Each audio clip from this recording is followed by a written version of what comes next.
Hello and welcome into another episode of the Fantasy Football Forecast. I'm your host, Trevor Scott, joined by my co-host, Ben Giraldi. What's going on, guys?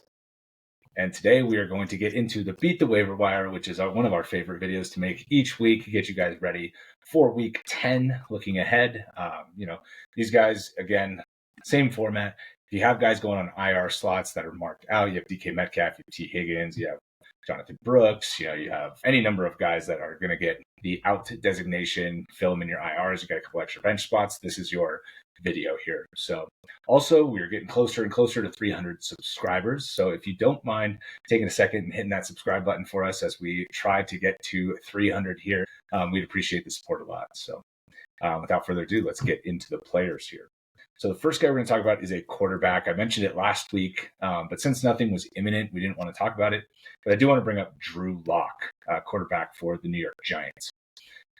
Daniel Jones is going to keep starting, right? They kind of backed him and said he's going to be our starter moving forward. But I do want to mention him here because this is the second year of that huge contract he signed, and they do have a contract out at the end of the year. But for the third year, there are guarantees that come into play if he gets hurt at the end of this year. So I do think as we push on a little bit further into the season, if they're clearly out of it at some point, I think they are going to bench him. So I think, maybe it takes until week 14, 13, 14, something like that. They have their bye in week 11 too. So it's interesting because maybe when they come out of their bye, if they lose both of these next two games, right, they lose to Washington, and if they lose to Carolina going into their bye, maybe at that point they're like, look, this isn't happening here, and they make the switch to Drew Lock going into week 12. So if this is deep superflex stuff that we're talking about here. So if you are in a 12-team superflex and you're looking around, you don't have any roster restrictions on your quarterbacks, this is somebody that I would look to, especially if you have Daniel Jones. If you've been playing Daniel Jones in one of those formats, or you missed on Winston or whatever, getting Drew Lock on your roster, I think, is a priority at this point. If you have Jones and you're still a competitive team, you still think that you might need that spot to start as you go into the playoff range. And if you have any punishment or you actually play in your Sacco, it's important that you have this guy on your team if he is going to be starting towards the end of the year here. So wanted to bring him up now because it is going to get a little bit more imminent. And I think going into the bye week, it's even more important. So we'll continue to bring him up in the videos. Yeah, I mean, he's probably going to lose to the Commanders this week, right? And I guess the only thing that I could see accelerating that timeline of him potentially getting benched is he kind of starts to lose the locker room. And it's I think Dable's a good coach, but I don't think he's necessarily the epitome of job security at this point. And after week 11, his schedule gets super easy. He's got Tampa Bay, Dallas, New Orleans. I mean, this is kind of similar to what we talked about with Deshaun Watson and Jameis Winston, and then with Anthony Richardson and Joe Flacco. So just kind of following the breadcrumbs here. And like you mentioned, very, very deep super flex type of play. We're moving over to the running back position now. Running back is extremely thin on the waiver wire right now. There has not been very many serious injuries. We still have kind of the top guys. We had no bye weeks last week, right? So going into this week, there's just not a lot of movement at the position. But we do have two guys that could be IR stashes at this point because they should be back in a week or two. And the first one I want to talk about is Keaton Mitchell, Baltimore Ravens. So right now, it doesn't appear as though there's a clear role for him on the team.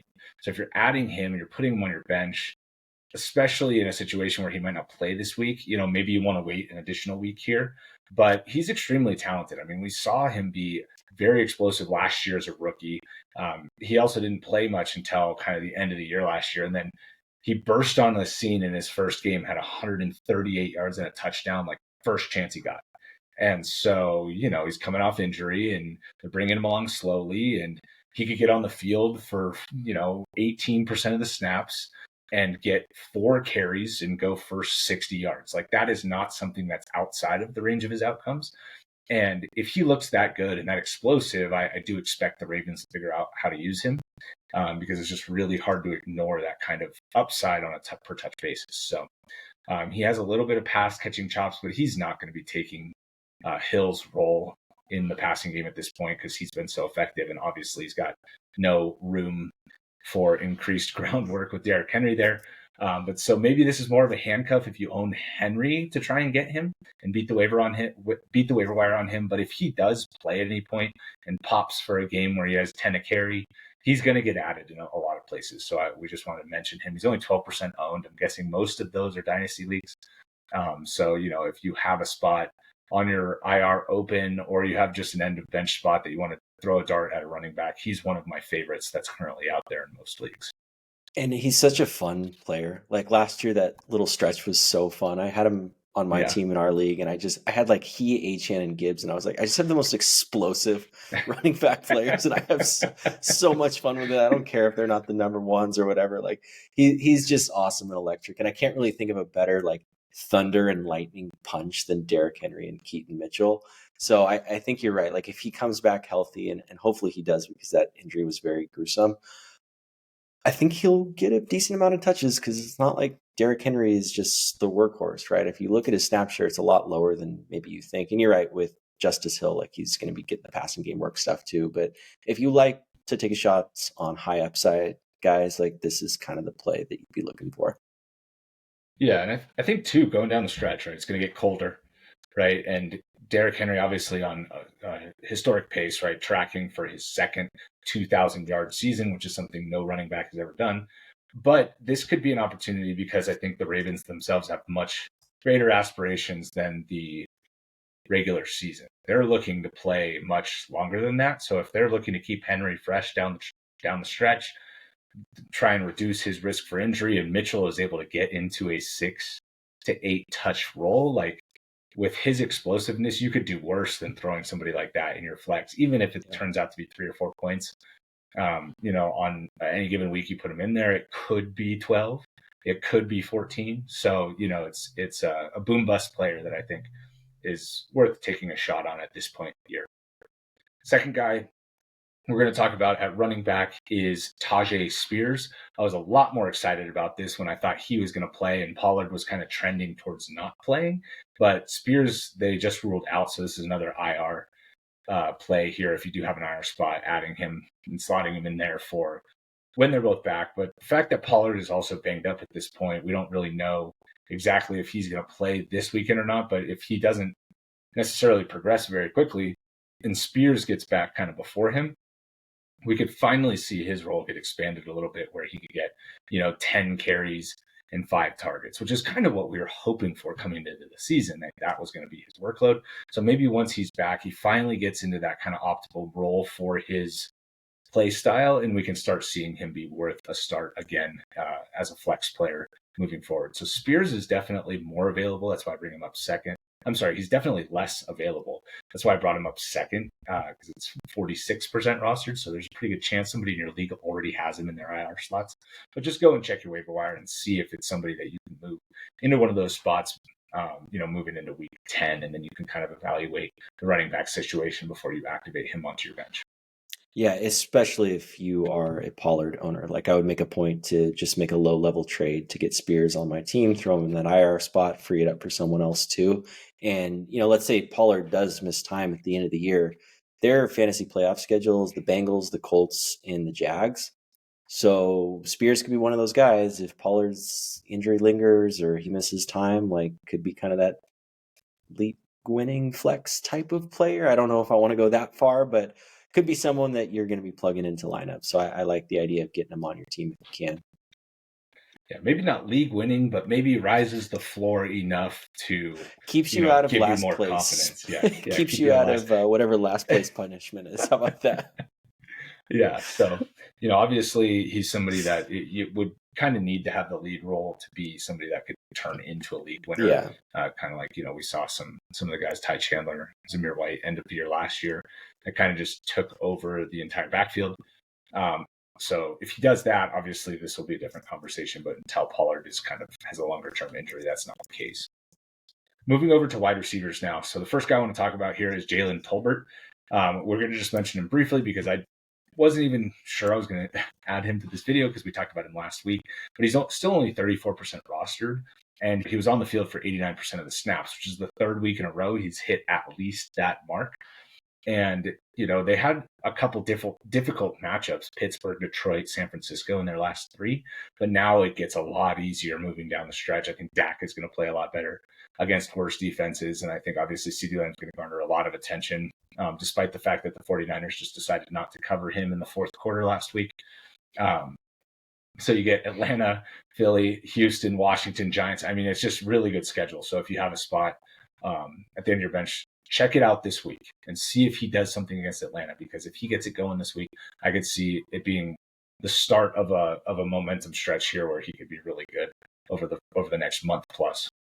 Yeah, I mean, Dak is going to throw the ball a ton. And if I'm on a team where I had Higgins and DK and they're both out, like I might just play Tolbert this week if I have to against the Falcons. That's going to be an extremely high scoring game. Like he's the number 2 wide receiver on that offense. So yeah, I mean, you could do worse than him this week if you're in a pinch. The second guy I want to talk about here is Elijah Moore for the Cleveland Browns. He's only 25% rostered. And honestly, I thought after last week, his roster percentage was going to skyrocket, but like everybody was focused in on Tillman, which, I mean, Elijah Moore led the team in targets. He had 8 for 85, and he didn't end up scoring the touchdowns like Tillman did, but really until that last touchdown for Tillman, like Elijah Moore was looking like he was going to be the priority ad because he got so much work. And, we talked about him being a very talented player. He's still young, still seems like he has some juice left, and like 6 for 41 in week 7, and then 8 for 85 in a full game with Winston on 12 targets, going up against the Chargers this week, and then their bye. So like he does have a tough matchup, and then it's a bye. So again, this might be somebody that's difficult to carry on the end of your roster over the next couple of weeks. But then, if he's going to continue to get double-digit targets and he's going to continue to play with Winston, I think his touchdown ceiling is a lot higher than 0, which is what it's been so far this year. But, another guy that I think, again, if you can afford to hold him, if you have a deeper bench than most leagues, this is somebody that should be owned in more places. Yeah, 12 targets, like that's kind of unreal.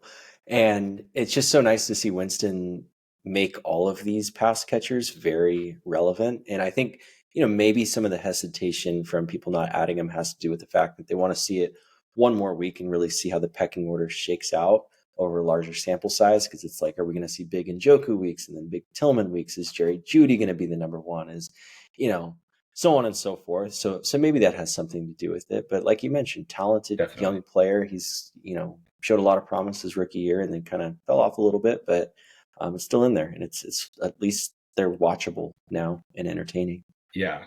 And that's the thing too, is if you're evaluating this from a team standpoint with the Browns, you look at their roster and he's the 4th option in the passing game, is what you would think by just looking at their roster, right? They got Tillman and Jeudy, who seem like they're kind of established in front of them, and then Njoku at tight end. And it's like, okay, well, 12 targets, okay, great, but like that's not going to happen because these other players are ahead of him. And I don't know that that's the case. That's, I guess, why we should probably throw a dart at him and check in this week on the Chargers. And like, if he does this again, where he gets 10 targets, it's like, okay, I don't know that he's behind Jeudy.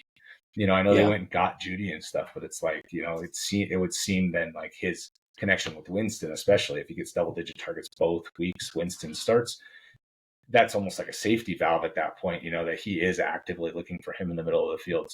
Keep an eye on Elijah Moore. If you have a spot, add him to the end of your roster. The next guy I want to talk about here is Jalen Coker for the Carolina Panthers. First game without Deontay Johnson. Adam Thielen was still on IR, and he goes 4 for 78 and a touchdown. He has started to play more over the last month, in his snap share all the way up to 69%. In this game, he's a rookie, so it's still very new out of Holy Cross, not exactly a big name program. But he is 6'3", 210, so, he has the size to be good in this offense. And he did that with Bryce Young. So it's like, okay, if they do go back to Dalton or move off of Young at the trade deadline type of thing, then maybe there is really something here where he could be worth owning over the second half of the year. Somebody just added him in my Dynasty League. I was very upset about it because I'm trying to get off a couple guys in a trade. And he was going to be the guy that I added. But, I think, too, the schedule is a little tough after the bye. They get New Orleans and the Giants these next 2 weeks, so he could be decent in those games. But then it's by Kansas City, So, you can kind of use him for 2 weeks, and then 2 weeks pretty much not being able to use him at all, kind of in week 11 and 12 as you're trying to make your playoff pushes. So this guy is more, if you really are hurting for a receiver this week or over the next 2 weeks, say you have T. Higgins out or you just lost Stephon Diggs or you still have DK Metcalf out, this is somebody who I think can possibly fill a gap to try and give you some upside. Yeah. I mean, young players sending roles, right? Like you mentioned, the important thing with his playing time increasing. And it's funny because when you texted me about this guy on Sunday, and I really didn't know who he was, but something about his name rung a bell. And I thought back and I remember, and I watched it again today. It was Steve Smith did a breakdown on him. He always does like his wide receiver prospect breakdowns. And he said he was, I know he can be kind of prisoner of the moment sometimes, but he was his favorite route runner in the class. And he's got great hands. And I know that was high praise coming from him, and especially being like an undrafted guy. So maybe there's something there. Maybe it was the small school. Maybe it was the subpar 40 time that held him down, whatever that might be. But, with Beat the Wire, these are the type of guys that you want to at least take a shot on because they cost absolutely nothing. Yeah. And beating the wire on it is like saying, okay, get him on your team because we just saw a flicker of something. Yeah. And then like, if you put him on his team and he does well again, then it's like, okay, you don't have to spend any money to get him. Yeah. And you can kind of figure out from there, the rest of your roster, what you have in a possible asset. So, and if he flames out, right, it's an easy cut. And that's kind of the point of these guys.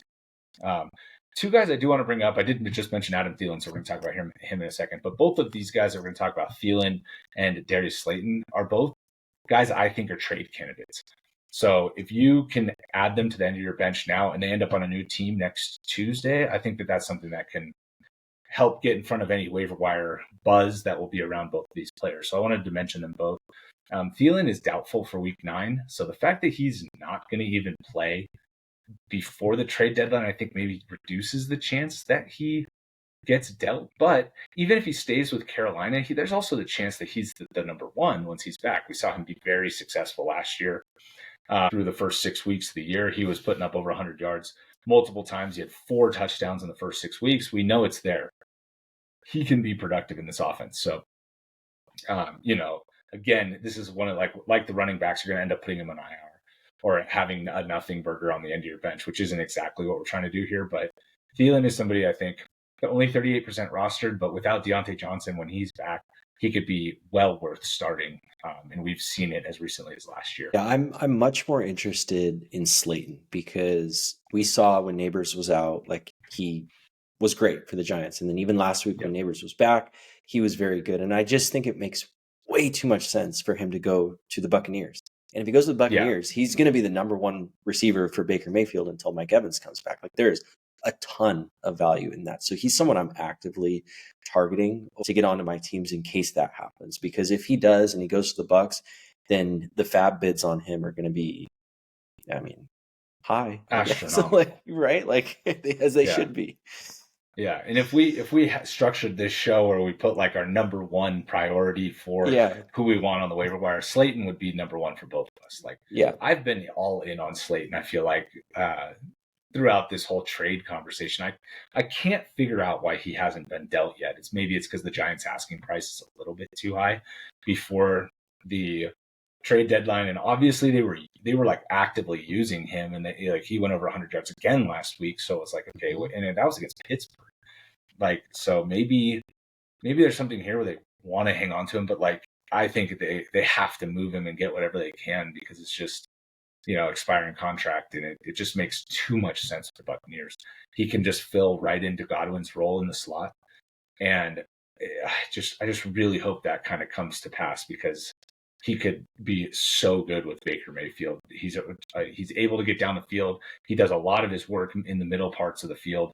And I think that could really help the Buccaneers offense as well. Just have a competent receiver that isn't like a kind of a green rookie or, Sterling Shepard, right? Barely could get a job. So, I really hope Slayton gets dealt, but this is the guy that you want to get on your team for sure if you have the spot. Going on to a couple other wide receiver names. I know we're kind of loading you guys up with a lot of names at wide receivers. If you can't get Slayton, I think this would be my second priority, and that's Demario Douglas. He's down at 35% rostered now, which coming off of those 9 target games and then Drake May took over, I was like, oh man, he is going to be locked and loaded onto people's rosters. He got up to like 70%. So he's been cut in half the leagues he was owned in. And so I think you should go and check on Demario Douglas because he had the London game where he was sick, and that was his first 2 for 14. And then the Jets, obviously they weren't going to move the ball in the air very well against the Jets. I mean, we literally just watched Houston struggle to move the ball. Like that was kind of a slam dunk that they weren't going to be good. And May got knocked out of that game. So, they had success on the ground. They ended up winning the game, which is mind blowing. But just the point being is that, he was sick, and then there was a very predictable game script where he wasn't going to do anything. But moving forward, I think there's still a lot of value here with Demario Douglas. I think he's going to be the number one when they have to throw, which I feel like they're going to have to in a lot of these games coming down the stretch.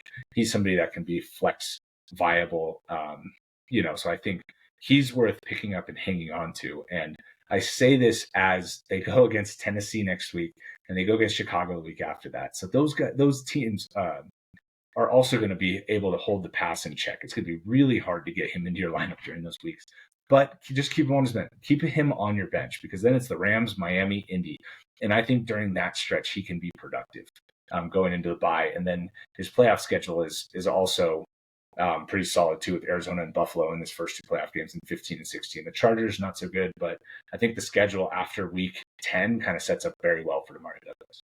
Yeah, that's what I was going to add was the rest of season schedule after a tough few weeks gets a lot better. And as Drake May continues to improve and ascend, I think he's going to rely on Douglas quite a bit. I think a lot of the drops, and myself included in a smaller bench league, was like he was in a really good spot going into that Jags game. A lot of people were starting him. He was kind of that new PPR cheat code. People were excited. We didn't know about this illness and just kind of got burned. And it was unfortunate, right? And I think a lot of those were spite drops, or maybe they hold on to him for the Jets game. They're like, oh, screw this guy. So I think that's kind of where it came from, which makes sense. Which presents a unique waiver wire buy opportunity, right? Where somebody that you like actually gets cut, and you can kind of get him back on your team. I know where in leagues I'm in, he has not been cut. So that's unfortunate because otherwise it would be nice to add him onto the bench and just see what you can get or see if you can keep him moving forward. The last wide receiver we're going to talk about here is Jermaine Burton for the Bengals. So T. Higgins is going to be out this week for the second straight week. And Iosivas has been one of the worst receivers in the league. Like from an efficiency standpoint, from like a catch percentage, he just is not getting it done as their number 3 receiver. There was some buzz around him. He scored some touchdowns early, but he has been bad in terms of yardage all year long. So Burrow has come out and said now that, he thinks that Burton is deserving of more playing time. So I think that's an interesting development because earlier in the year, too, it was like Burton's attention was slipping. He wasn't about all the details. He's kind of like starting to nod off in team meetings or in group meetings. But now it seems like that's shifting. If Burrow is starting to say, like, he should be playing, that implies all of those things have gotten cleaned up. And he got 41% of the snaps this past week. So that's the most we've seen him on the field. He had a 41-yard reception, and we know he's a big-time deep threat. So, maybe this is a changing of the guard here. He'll get on the field more when Higgins is out because Higgins is out this week, and, his status is kind of up in the air with the quad injury. And if Higgins comes back and he takes kind of that 3 job from Iosivas, this is somebody down the stretch that has a ton of talent that could be very valuable in a overall good Bengals offense. Yeah, I mean, Iosivas was a fun camp story, right? I know he had that 2 touchdown game where those were 2 of his 3 catches or something ridiculous. It was 2 for 7 and 2 touchdowns. Yeah. Okay, it's just no absurd. Yardage. Absurd. But yeah, I mean, with Burrow obviously needs Burton to step up, and with him, it's never been a question about talent, right? Like I know he fell in the draft, but he was Alabama's leading receiver the last 2 seasons. When he was at Georgia, he was ahead of Lad McConkey and A.D. Mitchell, and this is the type of talented player. And you mentioned with the downfield ball, that's where he wins, and he's got great hands. You can just hype him up to the fullest about his physical skills, and if Burrow is the one saying he wants to get him more targets and on-field, whatever, that shows me that he's developing too as like a teammate, which is really important. Mm-hmm. So I do like him, and I think that's a good call because with Higgins out, like you said, like he's going to be on the field a lot. All right, so that's the wrap up on the receivers. I know we gave you a couple names that were pretty highly owned, right, and some names that are very, very, very deep that are not owned anywhere. So hopefully there's a player or two there that caught your eye and you're able to get onto at least a couple of your teams there. So moving on to tight end, we're briefly going to mention Taysom Hill. We know that he can score touchdowns, right? And that's basically what you're looking for at the tight end position. They're going up against Carolina this week. They can't give Kamara 30 touches, right? So if they're winning in this game, Carr is back.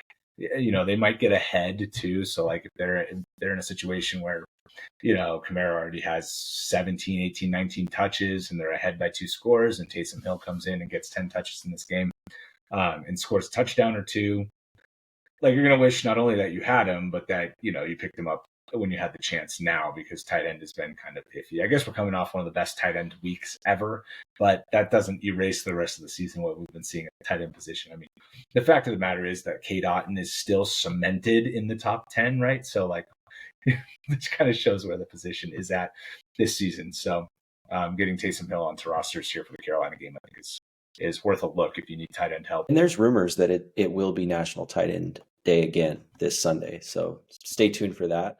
But I will say with Taysom Hill, it's like there's nothing more annoying than when your opponent has Taysom Hill, because he's either going to put up a 1.5 or like a 15. And it's just like, it's just so frustrating. Like if I'm in a pinch and I've got, roster constraints and I've got like Kittle on bye this week, and my other option is, I don't know, a 13 to 14 type ranked guy, I might just fire him up and just hope he gets into the end zone. Yeah, or if you were going to rely on Dallas Goedert behind Kittle, right, and now he's out, it's just another guy that is pretty widely available that you should be able to take a shot on against what should be a horrible run defense and a good game script. So, hopefully that name sticks out there and it's not just like the obvious one, but yeah, it's somebody who's pretty widely available. All right, moving over to the defenses. We got 2 defenses for you for week 10. Again, you're not starting these defenses this week. You're looking forward to next week. And the first one is the Chicago Bears. They're obviously very good defense against the pass. Their run defense has gotten a little bit better, and they were doing great against the Commanders until the Hail Mary, which is very unfortunate. But in week 10, they do get New England, so I think that's worth a look. Obviously, Drake May can put up yardage, but against one of the best pass defenses, and he still is a rookie, I think that he's going to struggle in that matchup. And we know Ramondre is not very efficient on the ground. So if they don't get anything going on the ground and Drake May kind of struggles against one of the better defenses that he's going to face, I think that's a good opportunity for the Bears to maybe turn over New England a couple times and get a couple sacks on May, on the possibility of holding them down into the 10-point range. So I think that can add up to a double-digit fantasy point week, and that's worth getting ahead of. Yeah, Ramondre in negative game scripts is awful. And like you mentioned with the pass defense and Drake May, and not just like against Drake May, like his pass catchers are obviously lower third of the league, to put it kindly. So I do like the Bears for that one. The Bears are owned because there's a chance they're owned. They're over 40% rostered. The next best option, I think, that's widely available everywhere is the New York Giants. They go up against Carolina, and if it's still Bryce Young, we already know that that's one of the best matchups the defense can face. So, you look at the Giants, they're ranked 12th amongst defenses, but really single-digit points for the last 5 weeks. So it's not overly inspiring or anything, but I do think the matchup makes them worth a look. And they have been better on defenses in general than we expected. Obviously, they struggled in the last 2 weeks against Pittsburgh and Philly, but that's not exactly unique. I mean, Pittsburgh put up 37 on the Jets, and they're widely considered one of the best defenses. They held Cincinnati to 17. They held Seattle to 14 the 2 weeks before. They held Dallas to 20, the week before that. And so I think there is, at least in terms of scoring, they're able to keep it lower than you maybe would expect. So I think Carolina, a game where they should be able to control the ball with Tyrone Tracy too, right? They have the running back that kind of looks legit here. That should be healthy for that game. Maybe they play ball control and they get after Bryce Young a little bit. And I think, if you miss on the Bears, I think the Giants are another very good option. All right. And with that, that is a wrap on all of the guys that we think you should beat the waiver wire with. Again, if you are still here and you haven't subscribed yet, please give us that support. We're trying to get 300 as quickly as we can. So, and appreciate you guys' time. See you in the next one. Later.